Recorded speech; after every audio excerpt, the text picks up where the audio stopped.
Cullen live in 1 minute.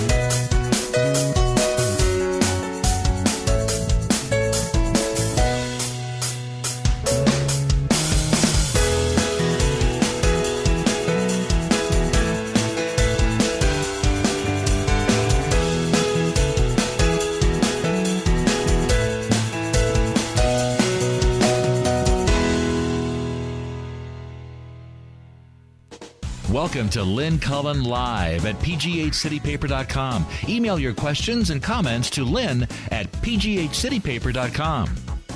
Why, hello there and welcome to December. And welcome back from a 4-day weekend. I'm saying that to some of us.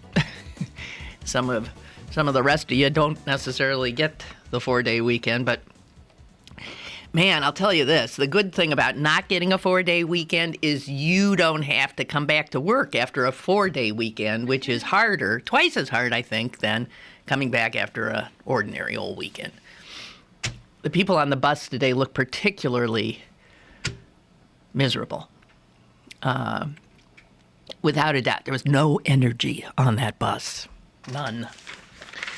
So, 'tis you, 'tis I, and whatever our thoughts may be and wherever they may take us. I hope you all had a nice Thanksgiving and a nice Black Friday and all that kind of stuff. I personally avoided any commercial transactions.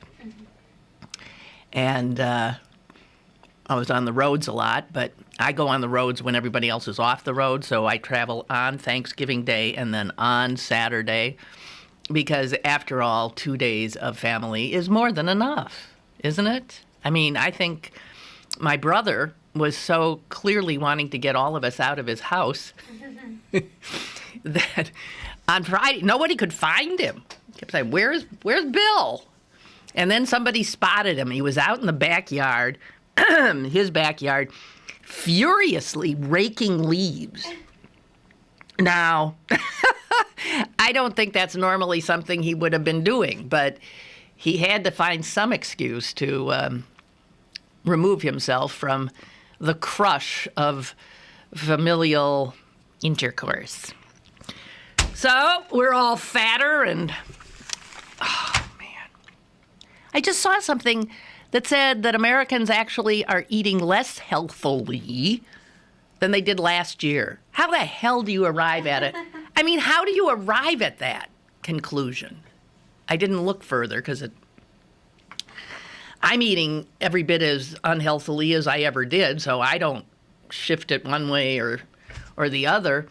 And I also read something that says if you have a baby in utero and you eat processed foods, your little fetus is getting sort of into processed foods. And so will already sort of have a predilection upon emerging into this beautiful world for food that isn't good. Which just is another reason not to get pregnant.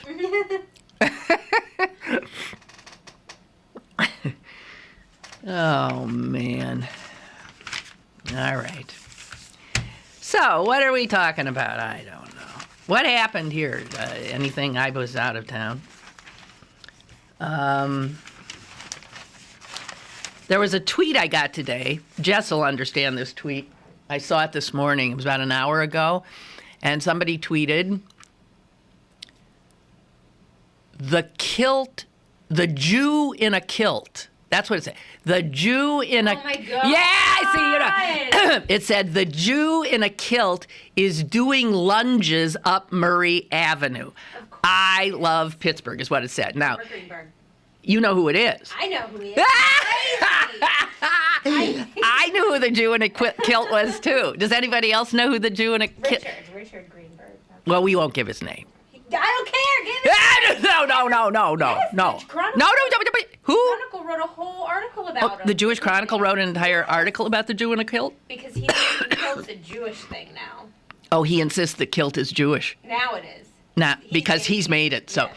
what it's a man. If you frequent Squirrel Hill, you may have seen the Jew in a kilt. I mean, the minute you see him, you know. And actually, I hadn't laid eyes on him until relatively recently, right? Because I said to Jess, I saw the strangest sight.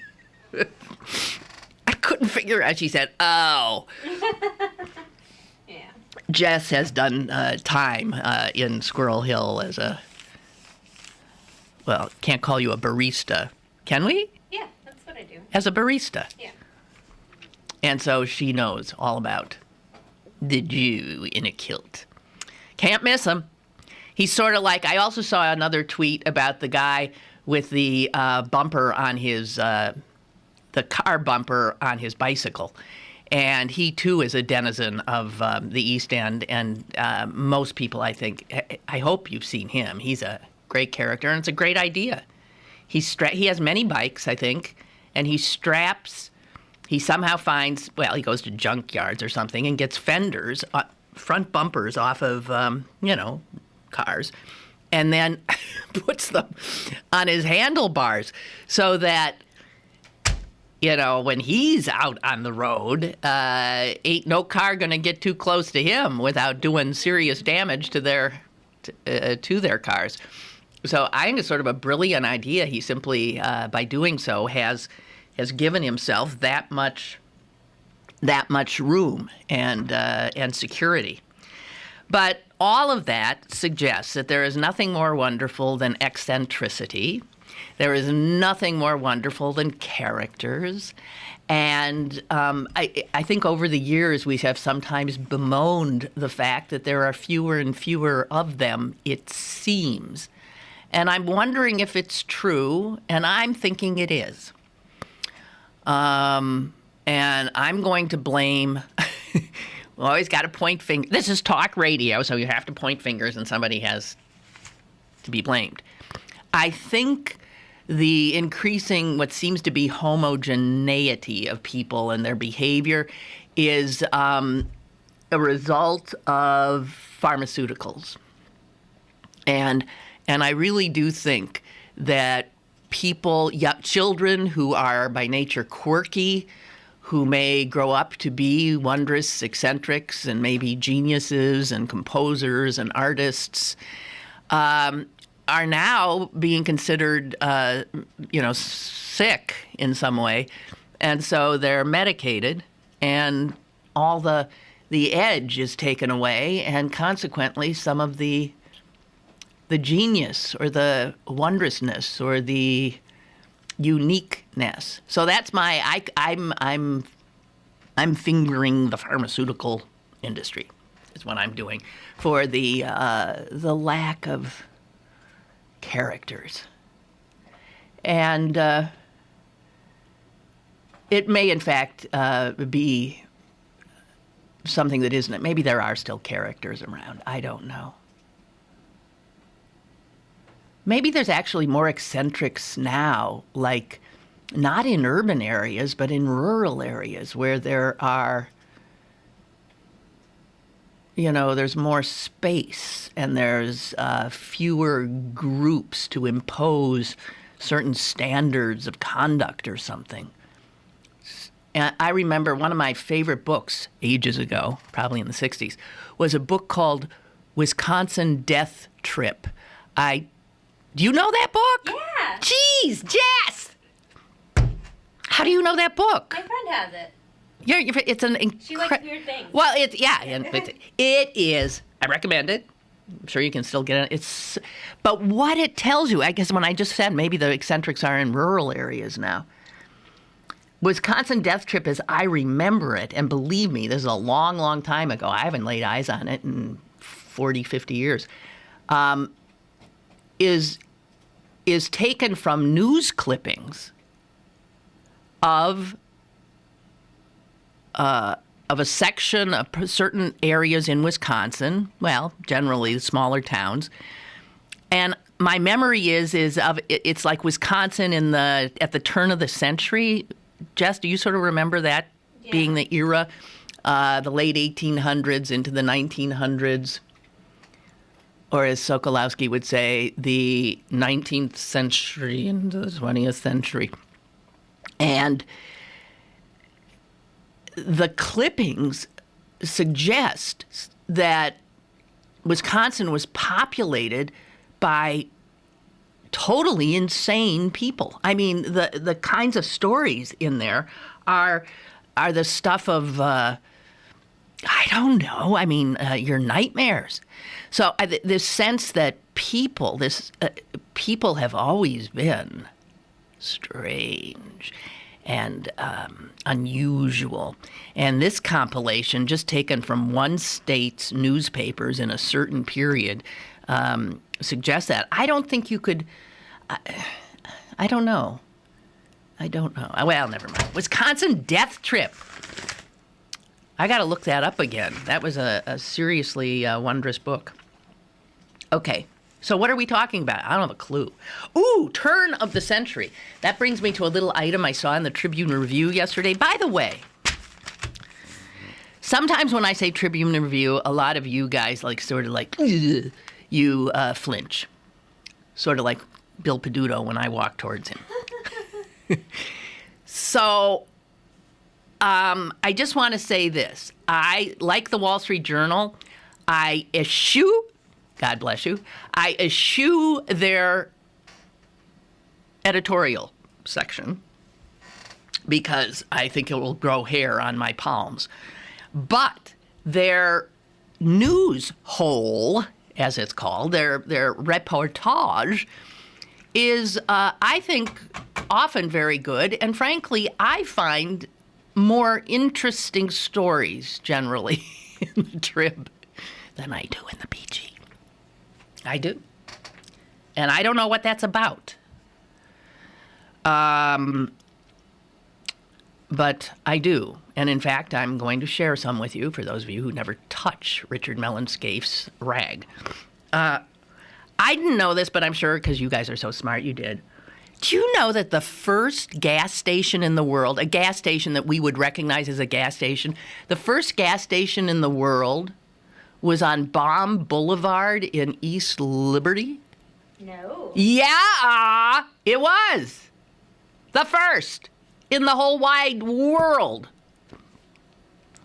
And it was 100 years ago, yesterday, that it was open. I'm looking at a picture of it and some happy people in their little roadsters in front of it.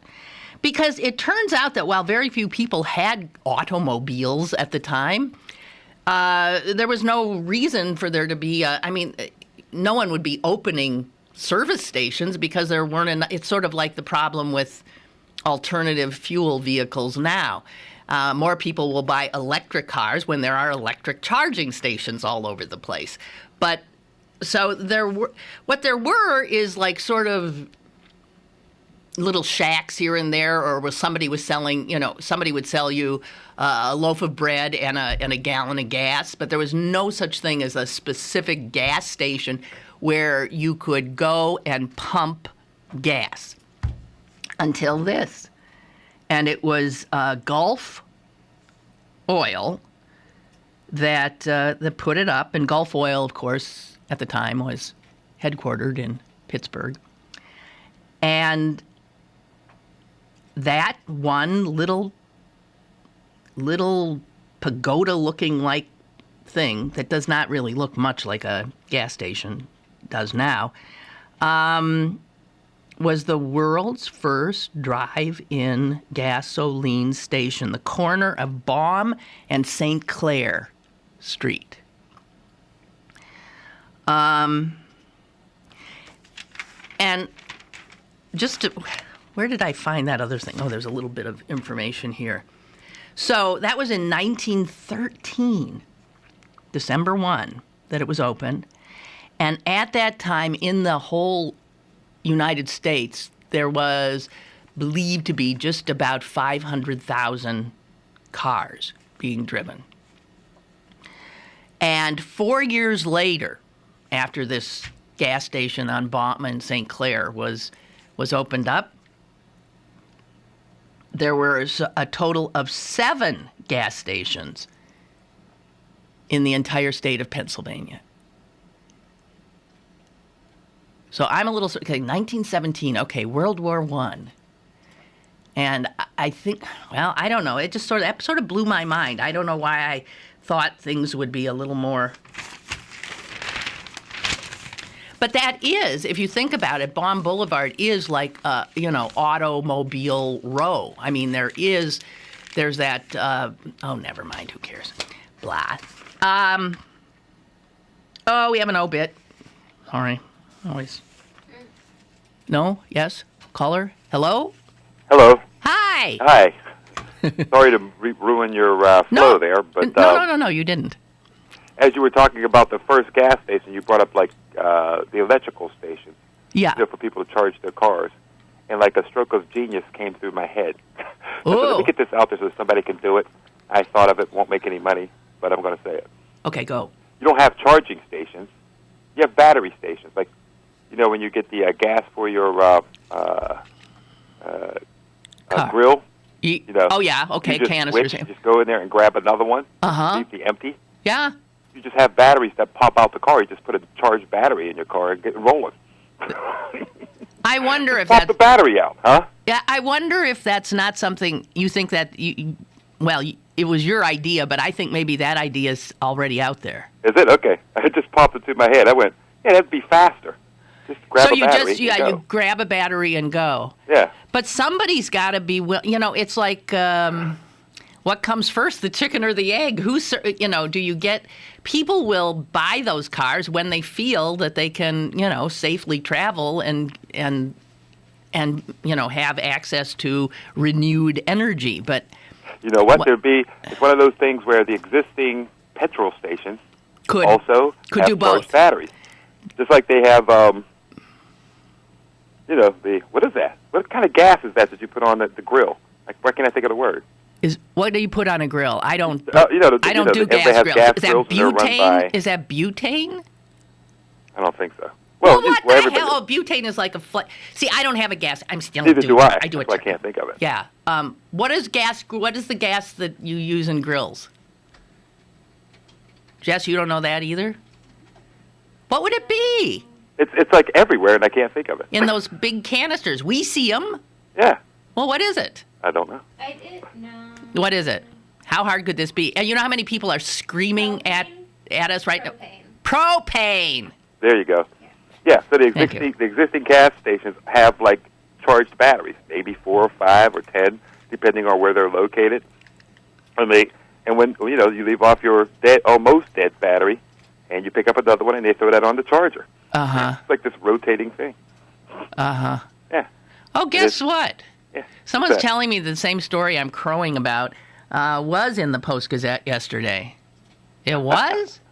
In addition, they put up a historic marker at that spot 10 years ago. So, yes, people that do not pay SCAFE money are aware of this. Well, I was... Okay, thank you. Oops. Would you not buy the Tribune Review because Richard Mellon SCAFE owns it? No, I wouldn't buy the Post-Gazette either because it's online. No, but yeah, probably. I probably wouldn't buy it. The same reason why I don't like shop at Walmarts and all that kind of stuff. Yeah. I don't shop at Walmart. I stopped buying. What is it? What was that? Was that San Giorgio? What pasta was that? The guy that did a Barillo pasta. Barillo said something homophobic. Yeah, I'm that kind of guy. Would you not get a chicken sandwich at Chick-fil-A? I've never. I think I had Chick-fil-A once when I was doing something out of college. Yeah. Yeah, and now I see them, but no, I wouldn't get a chicken sandwich at Chick-fil-A. But the thing is, this is where ignorance is bliss, because actually, if you found out certain political proclivities of people of the people who own these huge, retail outlets, you would end up not being able to shop anywhere. Exactly. But, I get that. And, there will be a time when it all changes. I'm sure at some point Barillo pasta, the guy will die or something. And the actual guy he'll die, and then he'll be okay. But you want to hear something weird about me? What? This is, I always thought this was weird. Okay. Remember when, I can't think of his name. Oh, God, you're getting old. The actor, Oh, no, very popular actor, Scientologist, was jumping on the couch. Tom Cruise. Tom Cruise. What are you getting old? God almighty, you're younger than me. Stop it. Yeah. Stop having senior moments. It was a very lack of sleep weekend, thanks to Glovius. But, okay. When he jumped on the couch at Oprah, I couldn't watch any of his movies anymore. Yeah, I know. Isn't that awful when Isn't that somebody... weird? Yeah, I know. Same thing happened with that other actor. Mel Gibson. Mel Gibson. I can't watch any of his either. You're right. But what? When Kramer used the N-word as a comedian, when he was like doing that thing. Yeah, right. It didn't affect me. No. I could still watch Kramer. Isn't that... And how weird is that? Because to me, Michael Richards and Kramer are two different people. I agree. But Tom Cruise is Tom Cruise. And Even Mel Gibson is Mel else. Gibson. I completely understand what you're saying. Yeah. Completely. So that you can enjoy Seinfeld reruns anyway. Mm-hmm. Because that's Kramer. It's not Michael Richards. Exactly. I agree with you completely. But Mel Gibson is always Mel Gibson. Yeah. And Tom Cruise is always Tom Cruise. That freaked me out when he jumped on that couch. And I liked his, action movies, the Mission Impossible movies and all that stuff. And now then you I can't couldn't watch them. any of that anymore. Because all I see is this crazy guy jumping up and down on a couch. That's too bad. Oh, well. Oh, right. well. Oh, by the way, real quick, I experienced Lawrenceville, and it's, as it's starting to, pick up. Mm-hmm. It's cool over there. A lot of little hipster kids walking around. Yeah, one of them's Jess. She lives over there. Oh, yeah? Yeah. She might have ran into me walking around, looking at stuff, hey, look at these little hipster kids. There's an Italian restaurant on Butler Street. That's where we went. Very good. I can't think of the name of it. Piccolo Forno. For God's sake, what's wrong with your head? I didn't look. I didn't really look. I just said, hey, this is a cool restaurant. It was You're really scaring crowded. me. Okay. Yeah. I get my hair done above that restaurant, and the odors wafting up while I'm being shampooed. Oh. Okay, you. Okay. Get some sleep. I really do need it. Okay. Okay, all right. Bye. Hansel writes, in my defense, I have to agree with you, he says. On Sundays, we receive, that's when I only get it on Sunday, we receive both the Trib and PG. I find myself spending much more time reading the Trib than the PG these days. I agree the editorials, which unfortunately are not just limited to the editorial section, are often the same old party line, but I find the rest of their articles much more interesting, even the sports section. My only complaint would be that the Trib seems to go to print earlier, and therefore scores of late games don't make it into the paper. Yeah,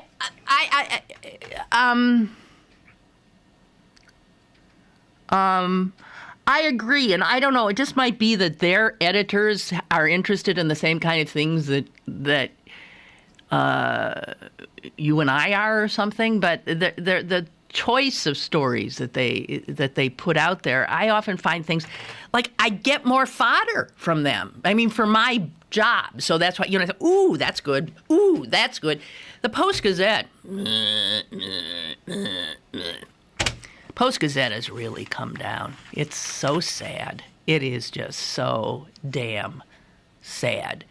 And I don't know.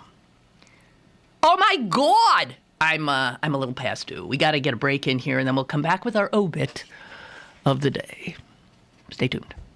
Comments to Lynn at pghcitypaper.com or call Lynn at 412-316-3381. Lynn Cullen Live will return in a moment. Dr. John Watson here. My friend Sherlock Holmes and I would like to invite you to Pict Theatre for The Crucifer of Blood, one of our most thrilling mysteries that features a treasure chest of jewels and a deadly curse. The Charity Randall Theatre in Oakland, December 4th through 21st. Tickets at 412-561-6000 or picttheatre.org. There's no place like Holmes for the holidays. Download the CP Haps app to find out what's happening in Pittsburgh. It's the fun and free app that puts the most popular events at your fingertips. Text events to 77948 to download now. Available on the App Store and Google Play. Brought to you by Pittsburgh City Paper. Have a question or an opinion? Call Lynn Cullen at 412-316-3381 or email lynn at pghcitypaper.com. Now, more with Lynn Cullen Live. All right, I just want to take a moment to note the passing of Elwood Quigley. Can anybody identify him? It was a sad thing. He was only 8. Elwood Quigley. I'm looking at a picture of him.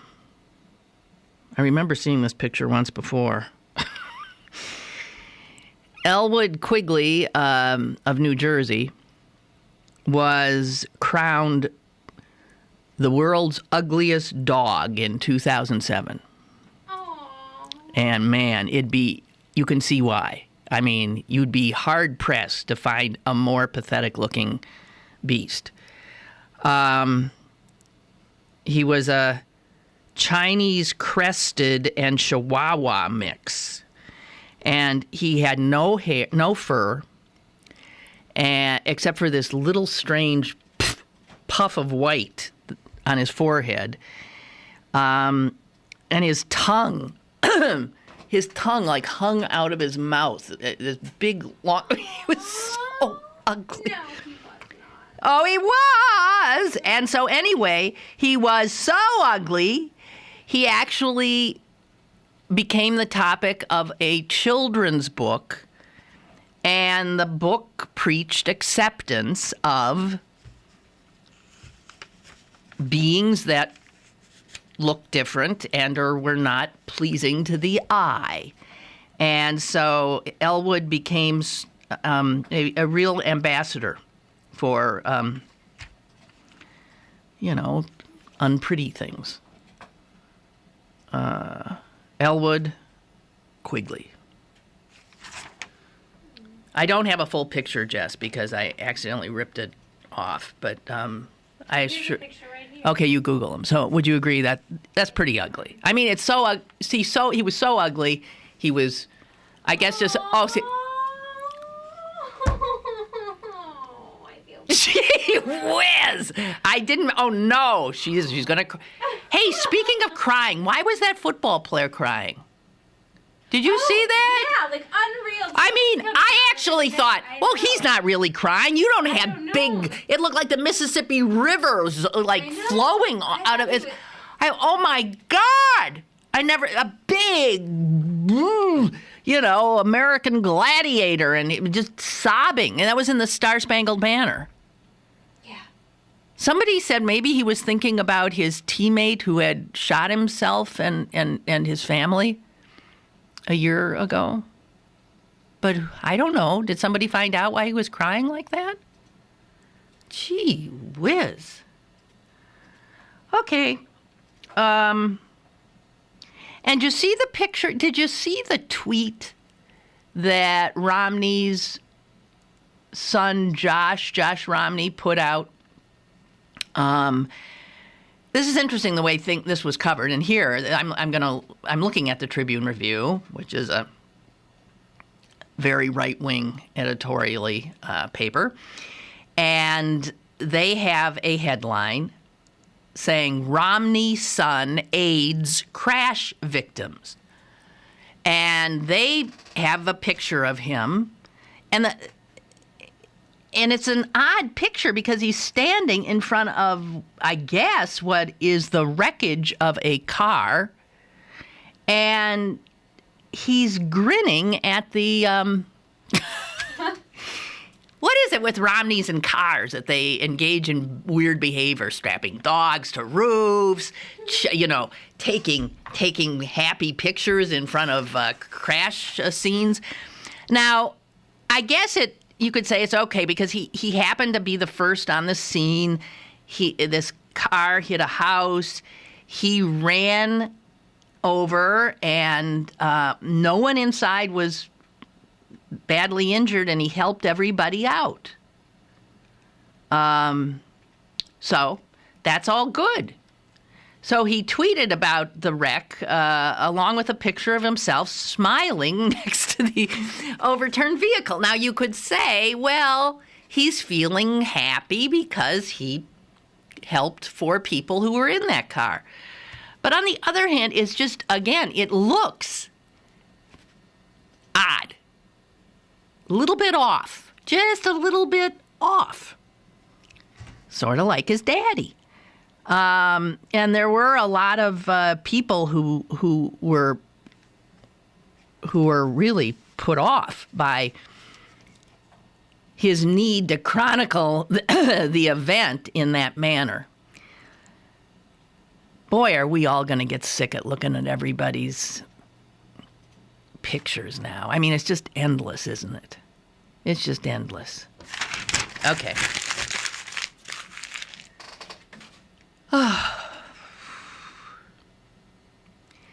I think it was on 60 Minutes last night, and I didn't see it, but I have since read about it, and that is Amazon and Bezos. Is that how it's pronounced, Jeff Bezos?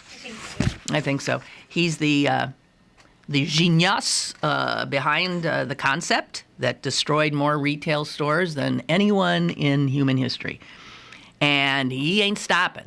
So Amazon.com, he fully intends within, is it just 4 years, to be able to do same day or even immediate almost deliveries to people by drone.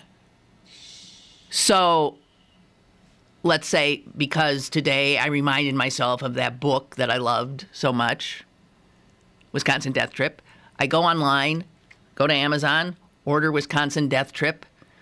That immediately at one of the fulfillment center that's closest to my zip code, someone will somehow pull that book. It will end up on a line, and a drone will pick it up and fly off to my house, dropping it on my doorstep, and then taking off and going back to the fulfillment center for its next trip. And Bezos says, this is not some pipe dream. This is, I fully intend within 5 years, 5 years, to be doing deliveries like this. But Esquire magazine quickly posted something which certainly asks a question that occurred to me as well. Well, think of how many transactions might be going on at any given time. And if this thing works, Amazon won't be the only one. You won't be able to look out your window. If you're a window like I've got here, like on the 21st floor of a building in downtown Pittsburgh, the sky then in 5 years will be just populated by drones going here, there, and everywhere, bringing people, their lunch. Right? What an odd world we're going to live in. Anyway, it's going to happen, he says. So anything you want. And I don't know who would control. Is that FCC? FCC. Is that FAA that would control that in some way? Or are we just going to... And what about the poor little birds? I mean, the birds who have been, used to having that space. That was their space, the one sort of space, even though we pollute it, that humans hadn't taken from them. And now we're going to do that as well? I'm just asking. Yike. A lot of strange stuff. So, I don't know, your feelings about that would be appreciated. I sometimes look at the future in absolute dread. But ain't no stopping it, so. There is actually a rather serious topic here that I do want to bring up with you, and also found this in the Trib. it's a national story, and maybe the Post-Gazette carried it, but I wasn't here. I don't want it. Whatever. Because I heard this referred to by somebody as well, that somebody had broken it. This is that poll that was taken, and I guess has been taken every year since 1972, that gauges the level of trust that Americans feel toward their fellow human. And I guess it would not be surprising to find that the survey has noted that we are becoming less and less trusting of each other. Caller, go ahead, please. Oh, Lynn, yes. I wanted to talk to you about Amazon and the drones. Yeah. These people, like big corporations or the muckety-mucks, they have no concept of what the rest of the world is doing. Now, my first thought when you said this, because I hadn't heard anything about it, was, oh, my God, people are going to order $2 items to be delivered, particularly in rural areas, and then every guy with a gun is going to be out there shooting these things out of the air. Think about it. Like skeet shooting. Yeah, exactly. Only this will be a lot more fun. They'll be faster, and, you can shoot it, particularly in rural areas. You shoot this sucker down, and you run off into the woods, and nobody knows. I mean, this guy's assuming that the rest of the world, like so many people do, that the rest of the world thinks like he does. The other thing is, you're so right. You get dozens of these things in the air. First off, noise. Yeah. These things are not silent. No, they're not. I don't think. No. But I thought, oh, yeah, man, I can see people, like I said, ordering, I don't know, face cream or yeah, sure. $4 books Ah. and just running them back and forth and just shooting. Oh, hey, listen, I got my AK-47. Let's take it out of the sky. Can you imagine this time of year too, with all the the Christmas shopping going on? Yeah. Definitely. I mean, this is going to be so controlled. I mean, the guys, it's pie in the sky. You can't have dozens of these. First off, they'd have to fly under 500 feet because I think the lowest an airplane can go is 500 feet. So they'd be basically almost buzzing rooftops. Right. And then you get into noise, and that's in the urban areas. And you're right. Somebody orders something downtown Pittsburgh to be delivered. Where's this thing fly through the window in the 14th floor? Ah, no, it does not. It has to leave it on the street, at the front door. Well, there you go. It drops it on the street, and people are just going to stand around and say, oh, look, somebody got a package. How long will that last?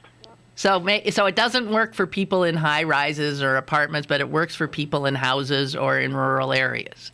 Right, but like I said, the rural areas, I can just see people shutting them down. I'm telling you. I love it. Okay, you have a good day. You too. Bye. Who knows what?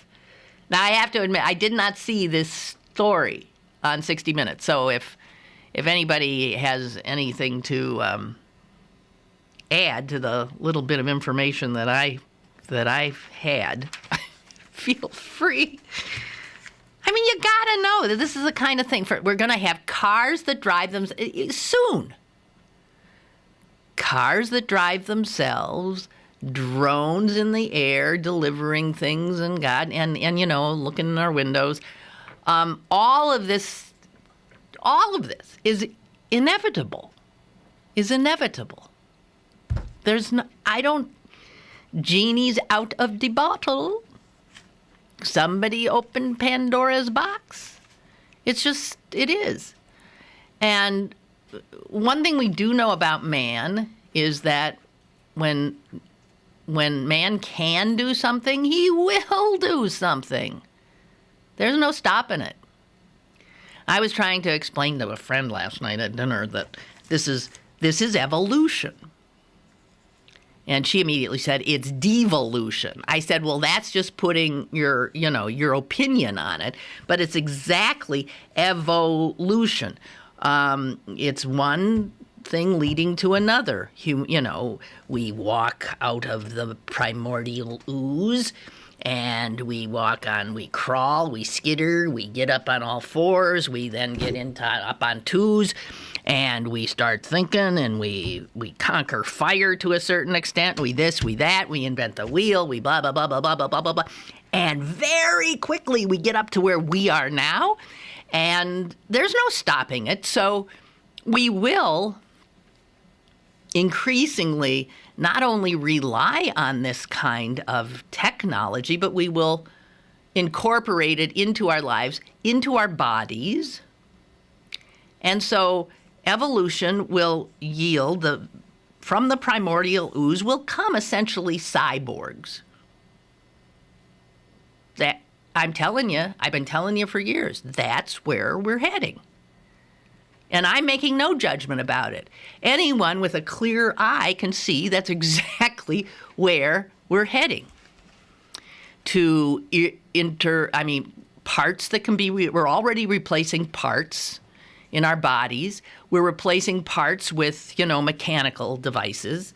I'm sure by the time, I hope, I die, half of me will be titanium. I'll have 2 knees, I'll have 2 hips, I already have screws holding 1 foot together. I will be, but I will be, that's so prehistoric compared to the kinds of things that we're heading into. Without a doubt. I think anybody who argues with me is simply wrong, and I'm not going to listen to you because you don't have the nerve to face the truth that human beings as we know them aren't going to be around in 200, 300 years.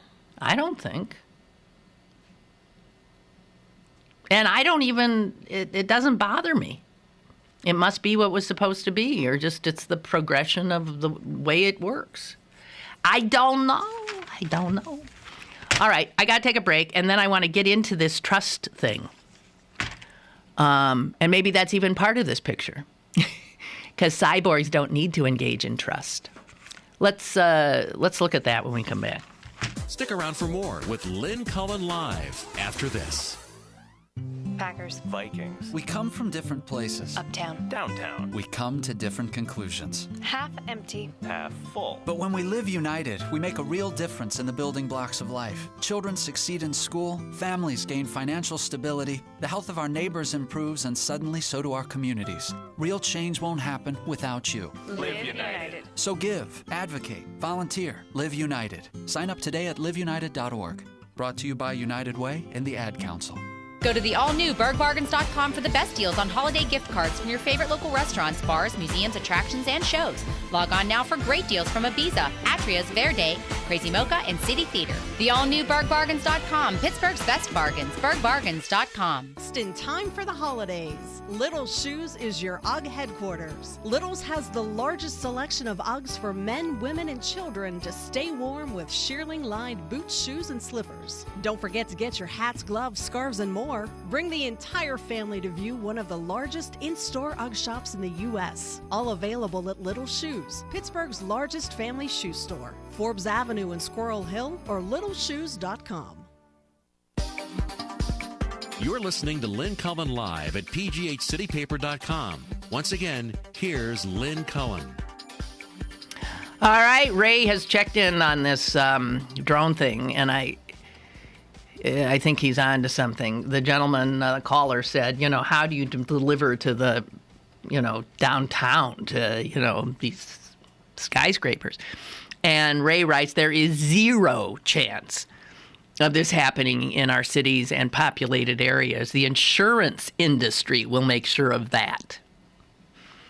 What this is heralding, though, is the replacement of humans by robot delivery mechanisms throughout Amazon's own warehousing. And soon after Walmart,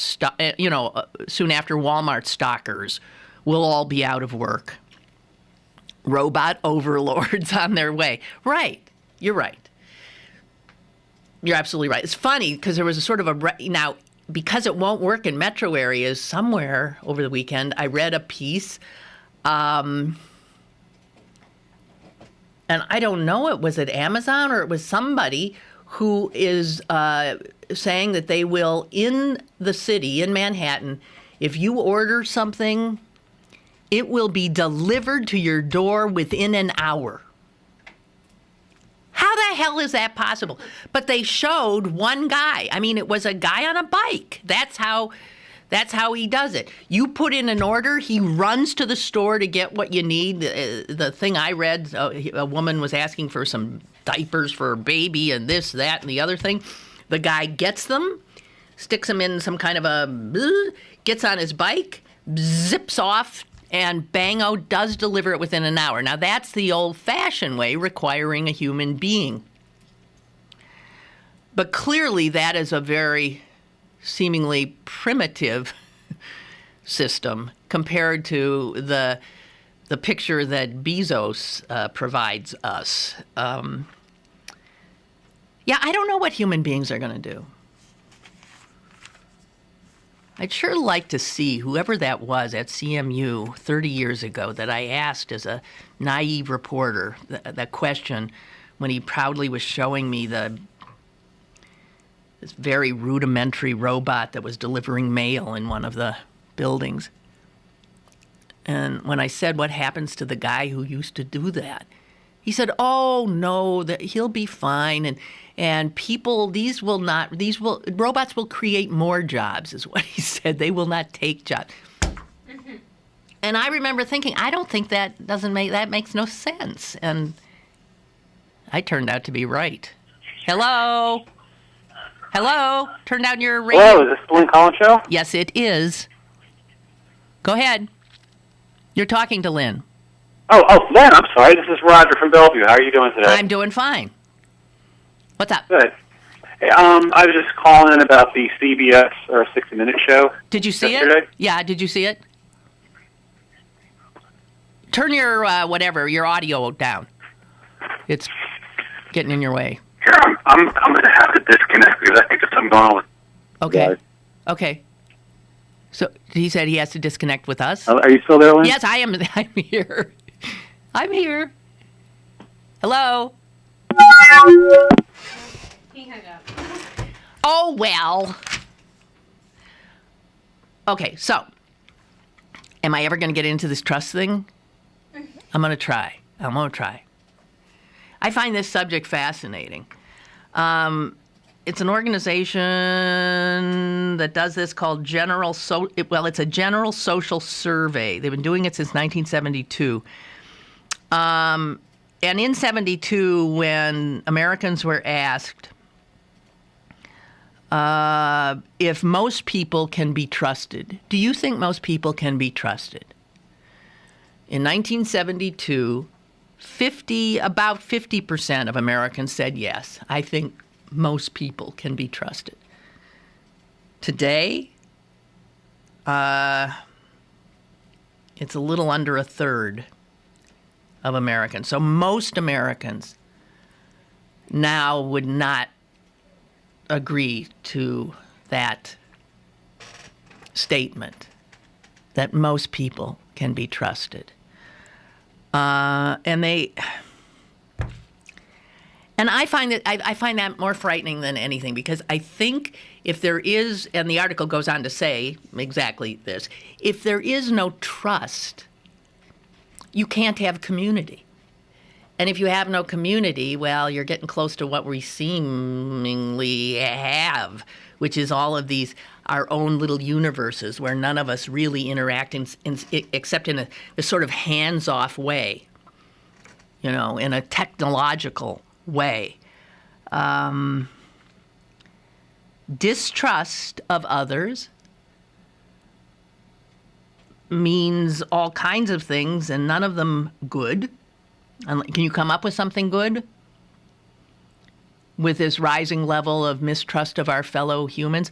What I saw somewhere, and sorry I didn't pull it out, is that maybe you can break down this to how did people in Pittsburgh answer that question as opposed to people in New York City.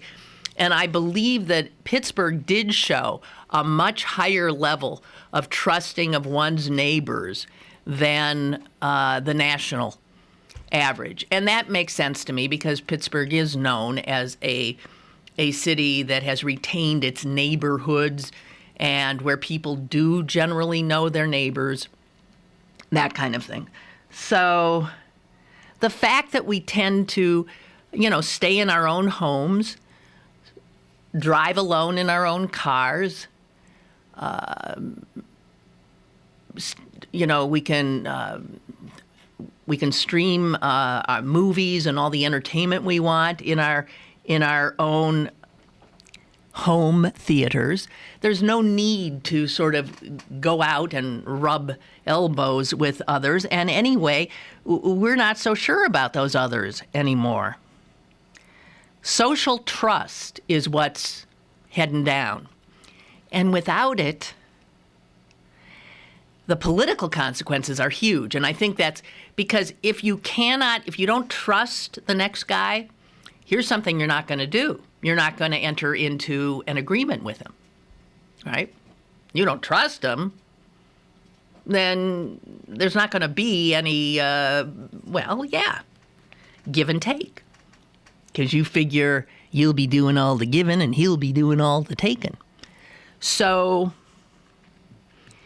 people will be increasingly less willing to compromise, to make agreements, and we're seeing that play out. So, they say that this is what gives rise to where somebody used to maybe just shake hands with somebody. Okay, that's a deal. We shake hands.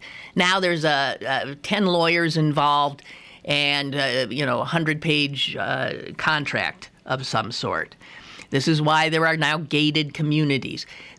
This is why, people, I don't know. Do you count your change? Seriously, you give somebody a $5 bill for a $1.70 item, do you count when they give you the money? Do you look at it? Jess does not. I do not. That bespeaks either a certain level of trust that we have or we don't give a damn if they're pilfering some of it. I don't know. And it also says here that trust has also declined in America as the gap between the haves and the have-nots has grown larger. It's not a gap anymore. Calling it a gap is absurd. It's sort of, I think, more akin to a chasm.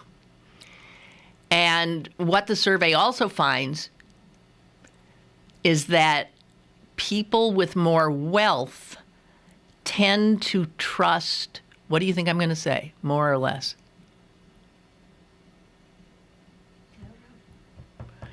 I think it's sort of counterintuitive. They trust more because things are working out okay for them, I guess. People who are on the wrong side of the economic chasm tend to mistrust more because they're getting screwed all the time. Why would you not? But so I'm just saying, I that's sad. That's sad, and I think I'll have a much greater. But that goes along with the cyborgization, doesn't it? The less sense of humans being something that's good. Yes, caller, go ahead. How you doing, Lynn? I'm doing fine. I just want to make a quick comment, which you said before. I don't want to go back to the same thing you were talking about. But this thing with the robotics and all that, I worked in the factories and that. I never found that to be much of a threat. The big threat of the factories is the outsourcing. That robotic stuff, to me, always opened up doors for skilled labor jobs and more repair work and stuff like that. So the outsourcing is the real problem. Technology could really work for us, but we outsource it all. That's the big problem. Okay, okay, thank you.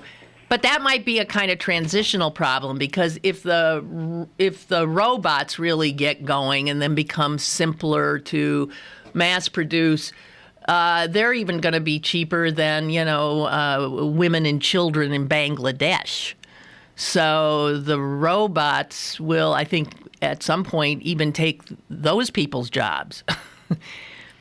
So, yeah, robot repairman. There is a definite job of the future. Robotic repair. But you see,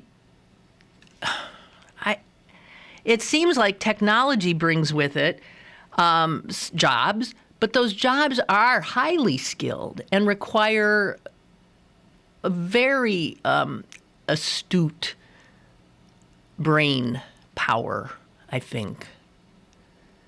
And what's going to happen to the people who, you know, if an average IQ is 100, and that's where they put the average IQ is 100, then 50% of the people, am I right or am I wrong, are below that. They're not rocket scientists. They're human beings, and they don't have, you know, they're not going to be technological wizards.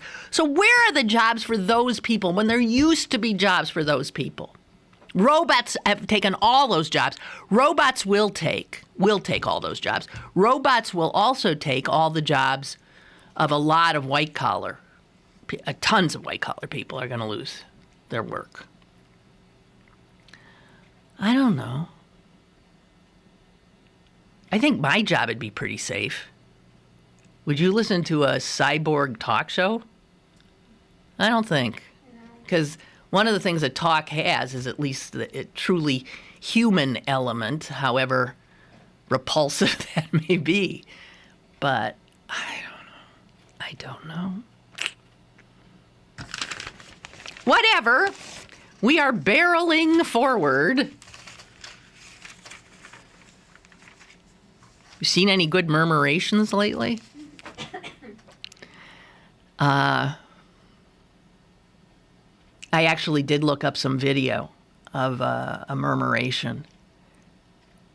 For those of you who missed it, it's the gathering of starlings in huge numbers in the sky, and if you Google it, I please go to and see. It is like the most gloriously beautiful thing to watch the movement of that murmuration of that group made up of individual birds, none of whom are bumping into each other, all of whom are part of this moving mass.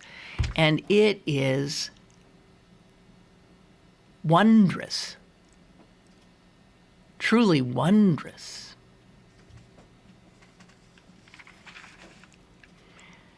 So I was going to bring this up later, but the time is not my friend here. So I'll save this for tomorrow, and it is about this bill in the state legislature, which is to require all public schools in the state of Pennsylvania to display the national motto.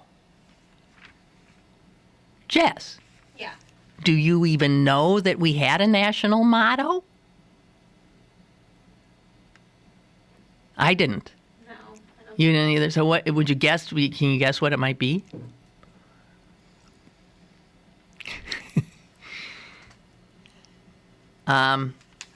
It's In God We Trust. I was gonna say that. All right, well, you should have gone with yeah, because it's on the In God We Trust. So, of course, this is going to create a lot of hooing and hawing because the nation now is made up of 20% people who say that they are not affiliated with any religion and they ain't so sure that there is a God and they define themselves as spiritual beings, but blah, blah, blah, blah, blah.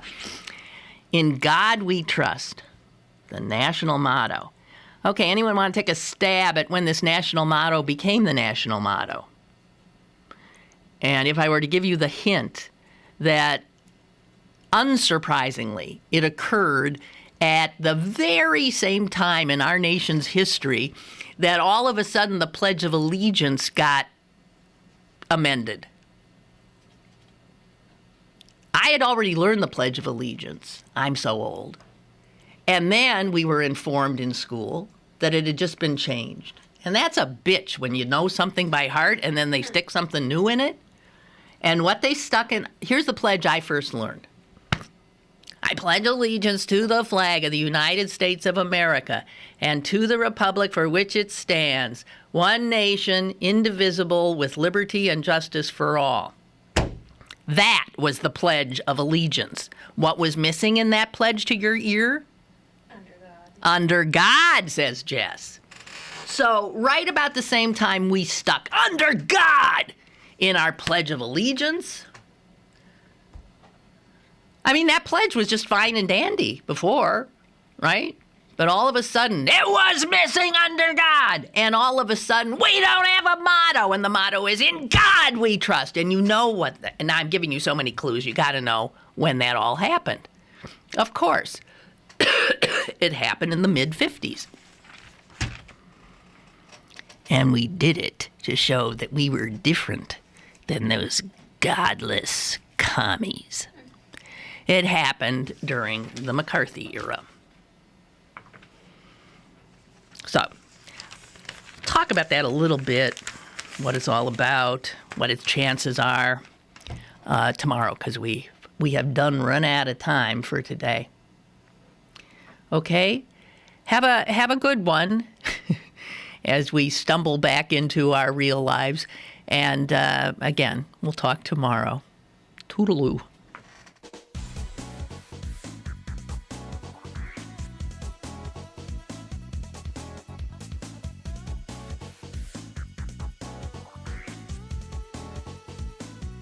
Lynn Cullen Live, Monday through Friday from 10 a.m. to 11 a.m. and archived at pghcitypaper.com. The opinions expressed on Lynn Cullen Live are those of the host and do not necessarily reflect the viewpoints of Pittsburgh City Paper, Steel City Media, and its advertisers.